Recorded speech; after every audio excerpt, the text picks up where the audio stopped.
What's going on, everybody? Thank you all so much for tuning into this live stream interview of Mikasa, Sukasa, and I am your humble host, Niko House. Today, we have a very special guest back on the program. I have Ron Placone. What's going on, Ron? What's up? Good to see you again, man. Always, man. It's always a pleasure to have you on. So, you have some pretty big things coming up here pretty soon regarding net neutrality. Do you care to share with the world this amazing adventure that you are about to embark on? I would love to share this amazing adventure with the world. So I've teamed up with an organization called Fight for the Future. And what we're doing is we're having an epic live stream to save net neutrality on June 11th. And the website, by the way, very convenient, epiclivestream.com. That's it. Yeah, isn't that a great URL? So I can't believe you got the rights to that. That's amazing. Right? That organization, they are on point and they do very excellent work, and they got epiclivestream.com. So on June 11th, we're going to be streaming from about 9 a.m. Eastern time all day. And we're going to have some special moments too. I'm going to be at the Senate building. We're going to deliver a petition for net neutrality to Mitch McConnell, and we're going to try to live stream that entire event. And the reason we're doing this, June 11th marks 1 year since the Trump FCC has repealed net neutrality. Net neutrality is, of course, the protections of a free and open internet. Without net neutrality, shows like this wouldn't be able to exist. The internet would look like cable television 2.0, meaning it would cost different money to access different sites. And it would really ruin the free and open internet as we know it. And the cable companies, they really want to do this because if they do, they can make more money. So since net neutrality has been repealed, we've been fighting it tooth and nail. We've been fighting it through state bills. We've been fighting it through trying to get municipal broadband. We've been fighting it through trying to get Congress to overturn what the FCC did. We also got the Save the Internet Act, which passed the House, but Mitch McConnell promised that it was dead on arrival to the Senate. And the Save the Internet Act just gives us our net neutrality protections back. Now, the Democrats, instead of standing strong on this and saying, well, net neutrality has support from 80% of Americans all across the political aisle, we're going to force you to act on this. And if you go against it, it's going to go on record and hopefully hurt you in the ballot box. Instead of doing that, the Democrats kind of caved a little bit. I know, very out of character. I know. I was about to say, oh, God. What do I do to myself? No. I am shocked, I tell you. But they decided that, okay, maybe we'll talk about a compromise bill. And I use air quotes here because these compromise bills are not net neutrality at all. Net neutrality was the compromise. Exactly. I mean, net neutrality, either the internet is a Title II designation or it isn't. If it's not a Title II designation, which means it's a common carrier, we don't have net neutrality. It's that simple. So, you know, all these quote unquote compromise bills, they're just fluff. They're just nonsense. So we're doing this live stream to let Congress know and to let the FCC know and to let the world at large know we want a free and open internet. We want to keep the internet weird. And we're not going away. We're going to keep fighting this fight. And we're going to win it. And it's going to be a fun time. It's going to be a fun day. There's going to be events. There's going to be music. There's going to be all kinds of guests. Niko, I know our scheduling folks reached out to you. I'm hoping you can jump on. Yep, I'll be there. I'll be there. It's going to be fun stuff. I'm really excited about it. And the reason I'm going to be in D.C. that day is because the next day, the East Coast leg of the Progressive Comedy Tour starts. That's myself and Graham Elwood. We're playing D.C. on June 12th, Baltimore June 13th, Philadelphia June 14th, 15th, New Haven, Connecticut June 16th, New York City June 17th, and Boston, Massachusetts June 19th. Get those tickets now. They're moving fast, which is awesome. RonPlacone.com for those tickets. And the Progressive Comedy Tour is a lot of fun. We have special guests. You were our special guest in Miami. That was a blast. That was a good time. Good time. That was a fun time. Out there. Yeah, so come on out. I'll see you on the internet at epiclivestream.com on June 11th. East Coast, I'll see you on the road, ronplacone.com for all those tickets. Oh, and July 27th, we're back in Vegas, baby. So if you're looking for a weekend trip to Vegas, make it July 27th. Come see the Progressive Comedy Tour. Again, all those tickets, ronplacone.com. That sounds good. So the epic live stream is from 9 a.m. Eastern to 6 p.m. Eastern, correct? Yeah. And it might even go past that, but those are roughly the times. It's going to start around 9, and it's just going to go all day. And we're going to be at Fight for the Future. They coined this, and I really like it, so I love using it. We're going to keep the internet weird. Keep the internet free and open, keep the internet weird. So that's what we're trying to do. I find it interesting that this was obviously introduced, or the repealing of it was introduced by Republicans. And it's like, Well, I've heard arguments made like we had to over because we're dealing with some over censorship right now, Mm-hmm. and it's just weird to me that they always say the left is always trying to take control and exact too much, use the government to exact too much control over the people, and then it's like as soon as they get in office, the right does the exact same thing. So instead of forcing forcing the companies to compete with each other, to Yeah. set competitive pricing, to set competitive packages, instead we gotta pay more to do the exact same things we were, watch the exact same things or participate in the exact same thing, internet activity that we were participating in 2-3 years ago. Oh yeah, when people make the free market argument, like, oh well, net neutrality is an overreach and let the free market take it. We don't have a free market. The cable companies have an organized duopoly all throughout the country. Mm-hmm. That's exactly what they set up. That's exactly what they have. So they have a huge amount of corporate concentrated power when it comes to this stuff.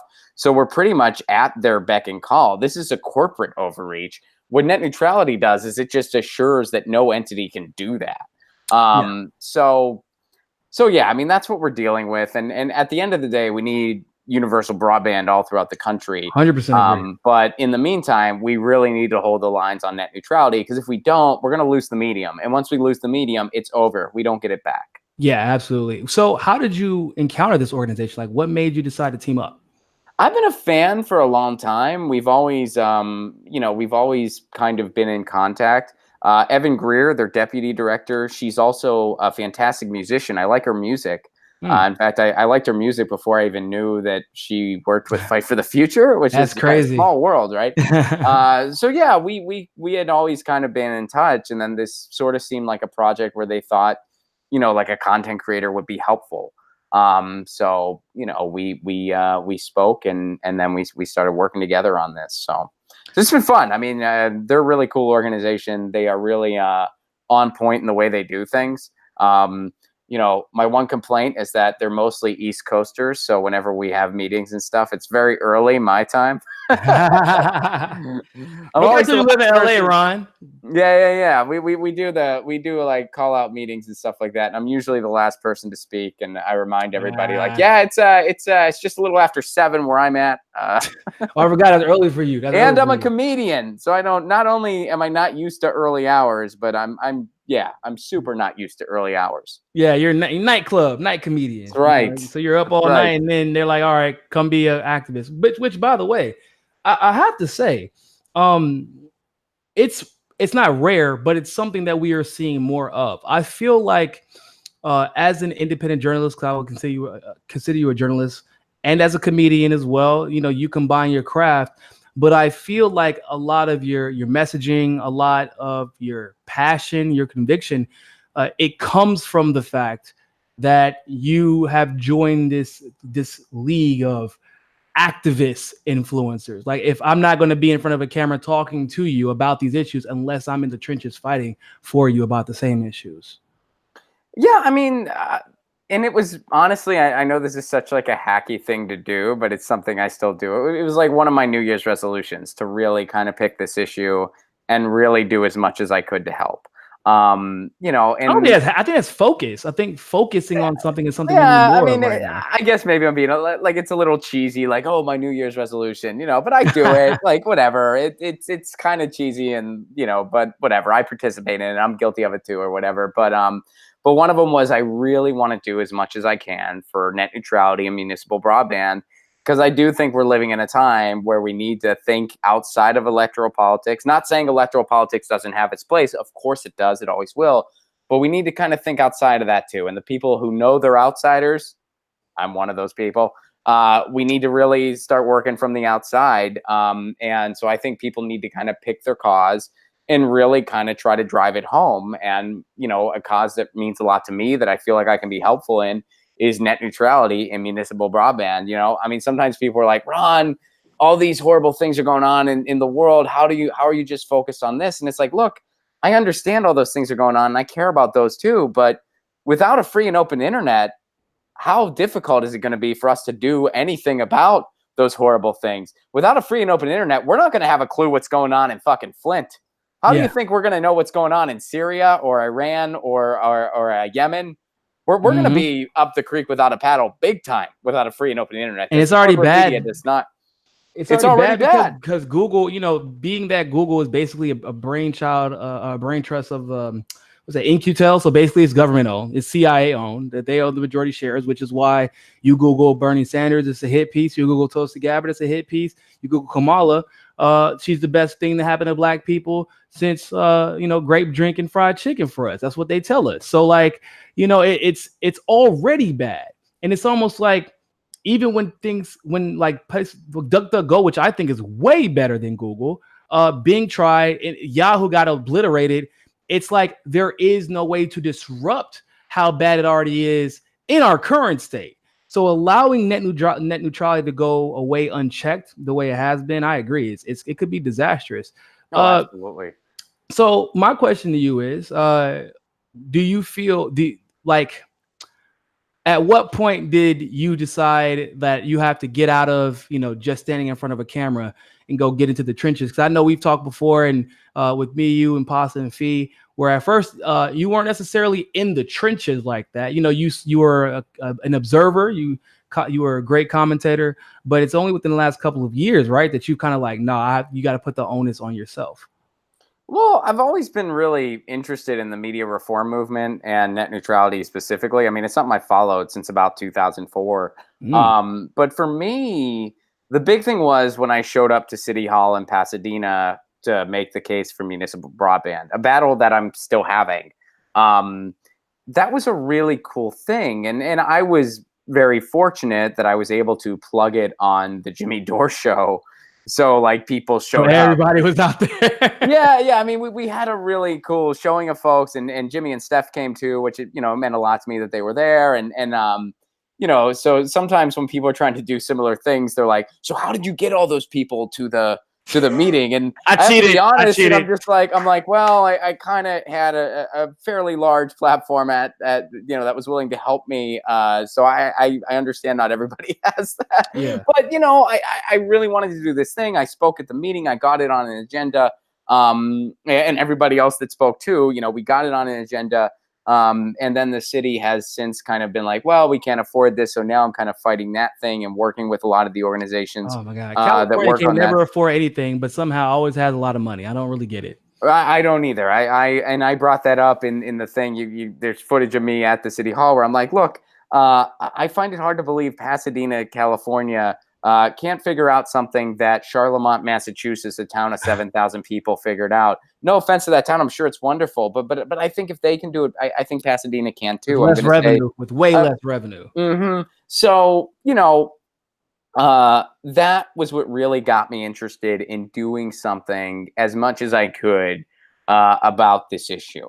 And when this project with Fight for the Future came along, it was just another way to kind of really kind of go into this world. So to me, it's just sort of one of those things where I think the only way we're going to have real change in this country is if we form real, legitimate progressive alliances where you have some people who are running for city council, some people who are running for mayor, some people who are working on a cause that's near and dear to their heart. Maybe it's homelessness. Maybe it's changing our food culture and small farming or urban farming. Maybe it's just kind of like, giving some money to a homeless person. Maybe it's volunteering at an animal shelter. Maybe it's getting municipal broadband in your neighborhood.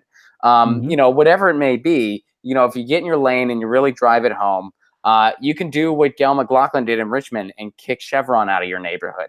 So I really think that that's kind of our way forward. And so that's, I'm just trying to do my part, basically. I hear that, man. And I think that it's important for people to understand, the ballot box is literally the last thing that that's the last step in the process. Awareness of the issues. Awareness of the issues makes you way more aware of what candidates support the issues. Awareness of your, what's going on in your municipality, your state, and then taking action. Because the more action you take, you can't really help but get educated on certain candidates, certain issues that are attached. Like net neutrality is obviously attached to municipal broadband, and so you kind of, and those kind of intersect. And then and that's another thing that I'm really trying to do with this too, because like right now, there is a big movement going on for municipal broadband, and there's also a very big net neutrality movement on the policy end of things, and I'm really trying to get those two to just kind of bridge. Like it's not like they're totally separate per se. Like it's not like they both like each other, but it's kind of being treated as, okay, we're in this wheelhouse, they're in that wheelhouse, and it's not like no, we're in the it's all same about wheelhouse. The right to have the absolute right to a public good. We're in the free and open internet wheelhouse. We're on the same team, and we can actually start working together and be that much stronger of a movement. So yeah, absolutely, I'm with you. And the ballot box is just one of many tools. And they also, and I'm sure you're with me on this. The way they kind of go about, the way they want us to think about voting is completely backwards. Where it's just like, oh, show up and vote for president once every 4 years, and that's your part. Vote or die. But yeah. Meanwhile, it's like, what about organize or die or something like that? Organize or die, or you know what? Vote locally. It's like that's when it really means the most. Is local. Like our priority, at least the way the media tells us, like our priority is presidential, a midterm, and then local. It should be completely the other way around. Absolutely. It should be local, and then midterm, and then presidential, because that's where it matters the most. And I'm not going to say corruption doesn't take place at every level. Of course it can. I'm not naive. But at the local level, there's a lot more accountability. And if people show up in droves in their community, what are you going to do? They're right there in the community, and they're saying, we demand this. Yeah, I 100% agree. I feel like our local politicians should really be, held up as quote unquote stars or superstars. But instead, we have like these figures that, literally are sometimes across the country or halfway across the country. They're like, yeah, they're supposed to represent you. Just sit back, relax, and let them run the show. And it should not be like that at all, especially considering that, like, for example, Bernie Sanders is not going to determine how the money in your city is, your municipality is spent. It'll be your commission or sometimes your city council, depending on what kind of structure you have set up. And I guarantee that 99% of the country has no idea who is spending their money, who is allocating their money. I mean, it wasn't until Elijah Manley told me that that we found out that whoever was in charge of the Board of Elections at large in Broward County was working closely with Debbie Wasserman Schultz and siphoning millions of dollars a year out of their school district. Was that the person that had to step down? Quite possibly. Possibly. I know it was I think so, because Elijah Manley, I think, was running for an open seat. So I'm pretty sure he had to step down, but like it took forever. No, not Elijah, the person that. No. Yeah, I'm saying, but I'm thinking he was, yes, but I think I agree with what you're saying, because I think the seat was open because the person had to step down. Oh, it was like a last minute type of election, because it was outside of the midterms and even outside of the election season. It was random. So, but it took he was 18, 19 years old. All he did? He just literally looked at documents that were there. And he decided, what? This affects every kid in the community. You're siphoning off money from kids who y'all telling they can't afford free lunch to give these kids. And then you're giving it to other officials to do what they will with it. So I agree. There needs to be more emphasis on local officials. Y'all do actually, the independent media does a great job of that in LA. I try to do a little bit of it here. I think there needs to be more of it in places like New York, in places with where those politicians can have somewhat of a disproportionate influence, even at a local level, on the rest of the country. Like whenever Anthony Rendon made that decision to kill Medicare for all, those effects reverberated across the country. And I mean, with the homeless problem that y'all have right now in California, people are starting to wonder, like, okay, well, we thought that California was the gold standard, and it's looking like it's not. But once again, is the homeless problem an issue for Bernie Sanders to take care of? Is it an issue for the governor to take care of? Or should we be putting the onus upon ourselves at the local levels to say, no, what are you going to do about it, Mr. City Council member, Mr. Mayor, et cetera, et cetera? Absolutely. And when you talk about from the media standpoint, I think, when the patch first started as an idea, where it was like basically this idea, and I think it's still around, but it was like this idea for like nonprofit newspapers, digital newspapers all around the country with representatives in every local town. But then I believe, it kind of got bought up, like I think like a cable company bought it or something. So now it didn't really become what I think it had the potential to become. But there are some kind of nonprofit institutes out there that are really trying to get local journalism where it needs to be. Because it needs to be sustained. You need people that can cover these beats and make a living doing it, because it's a job and they need to survive. So, but the United States has lost the idea of journalism as a public good a long time ago, if they ever had it in the first place. So, Right. we're really we're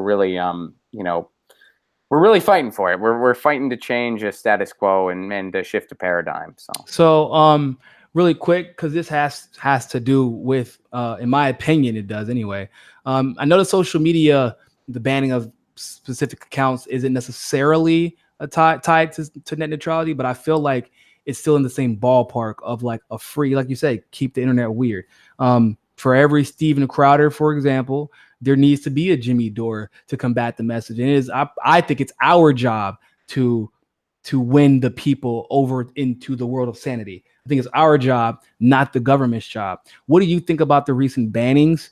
And do you believe that we should, because Steven Crowder his message is dangerous a lot of the time. His ignorance is dangerous. What was he? So I might not be familiar. He got demonetized across the board. Completely. Did he get banned though? What did he get banned? He's not banned. Okay, so he's not banned. Okay. They determined that most of his content was egregious or offensive. Which I guess technically isn't a lie, but what do you think about?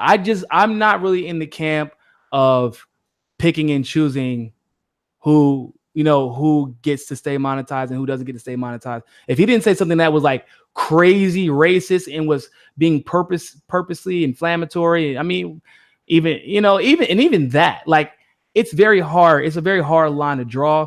But I feel like when it comes to freedom of speech, we do have to draw a line in the sand, unless it's outright like a constitutional violation, like hate speech and things like that. What do you think? Well, I think the same thing I've always thought, and that is that, I think that, and this kind of, to connect it to net neutrality, it's just the acknowledgement that the internet is a common carrier in our lives, and it's an essential service and part of our lives. So, that being said, I think that utilities, they're not utilities, but they should be utilities. Like YouTube should be a utility, Facebook should be a utility, Twitter should be a utility. As such, they should have to follow the free speech laws of the United States, and they should have a process to kind of uphold those laws. It shouldn't just be some Silicon Valley employee. That's what they're just not equipped to make that call. Like, it's basically like they have this huge power that they just don't know how to use, nor should they be using it. Like that being said, and I haven't followed the whole Crowder thing and that Vox writer. I haven't followed it as closely as some have, so I can't speak too much to the particulars. Do I think it's basically just another apocalypse, but on a different scale? A lot of channels, because they were showing, like, they were trying to compare and contrast content, like, of particular videos, and those channels, some of them got taken off completely. Yeah, so I mean, do I think it's morally gross that some guy is having these juvenile, homophobic, hateful things on a t-shirt and he's making money? Yeah, I think that's very sad. And I think it's very, like gross, some of the things I've heard about that. But to use that as a springboard to then demonetize a bunch of other channels and just like do all this, it's a blatant overreach. And there needs to be some kind of structure in place where, we uphold the free speech laws of the United States to assure a free and open marketplace of ideas on the internet, while also knowing that there are some lines that do have consequence. And I think the free speech laws in the United States are pretty good. I mean, like I'm not a constitutional lawyer, so a lot of people know them better. You talking about the way they break down, like the details? The way they break down, like you can't, like straight up libel, straight up defamation, like those are areas that aren't protected. An incitement to violence, is something that's not protected. I think the lines that are drawn as far as free speech in the United States goes, I think they're pretty well drawn lines. And it's like YouTube isn't even like, or Facebook for that matter, or Twitter. They're banning people, and they say that, well, no, excuse me, they changed it recently. Like yesterday, Yeah, they changed it. They have said no even guidelines, if you really. almost kind of break the community guidelines, like, no, that's not how this works.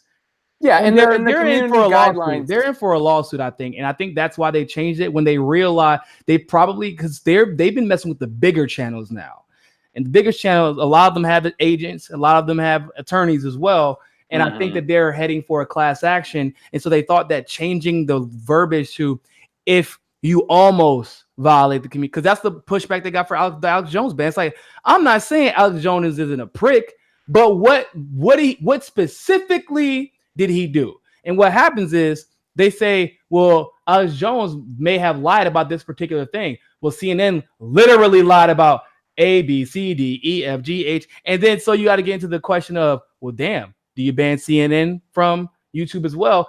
And that's why YouTube never really says specifically how a lot of these channels violate their community guidelines. They just say, well, they violated them. Yeah, because the guidelines are vague, and then they just have, they just kind of make a judgment call, and their first intention is kind of looking out for their own brand. So, yeah, I mean, this is just, they have a lot of power that they're just not equipped to deal with. Yeah. I mean, that's just the reality. And the law has not caught up to technology. Like, technology 100%. is here, and the law just has not caught up yet. We're like legit in draconian like territory when it comes to the way the law is being applied to the digital world, I think. Yeah, it's sort of just a Wild West in some ways, where they'll just make these decisions at random, and then that is so true. That's the best description of it. It's literally the Wild West. Yeah, and then other people get caught up in it that had nothing to do with anything, with any conflict. I mean, after the Alex Jones thing happened, some anti-war sites got nixed for no reason, and so yeah, I mean, we need to or getting your channel demonetized because of other people's comments. Right. I mean, yeah. So we need to, there needs to be a better structure in place for this, and it does kind of connect to net neutrality because it just goes into the internet is a special utility. It's essential to our lives, and it needs to be protected and preserved, and we need to fight for it when necessary, and we need to make adjustments. And when technology advances further than the law does, you need to kind of catch up. Yeah. When the free and open internet is at stake, you need to act on it. And, June 11th, where we're trying to do just that. So, and I want to be very clear about something. I'm sure Ron feels the same way. I'm sure Jimmy and everybody else feels the same way who's on the left. We're not saying that Steven Crowder should not be banned from YouTube. What we are saying is if he is to be banned from YouTube, there needs to be trial. There needs to be attorneys involved. There needs to be a jury panel. There needs to be evidence provided. There needs to be specificity as to what exactly he did. There needs to be a general consensus made, and then that consensus needs to be approved and adjudicated by the proper authority to do so. What we have now is some weirdo in Silicon Valley going, ban. I don't like his t-shirt, ban. What kind of haircut is that? Ban. That's what's happening right now. And that's not the way we should be going about business because it's just a bad precedent going forward. Yeah, I mean, I'm with you. I don't know all the details of everything that was said or not said. I haven't been following that story too closely. But yeah, I mean, my rule of thumb is, well, if they violated free speech laws, then yeah, they have to face the consequences of that. But if they didn't violate free speech laws, then yeah, I don't think you should be banning people. You have to have some type of bar.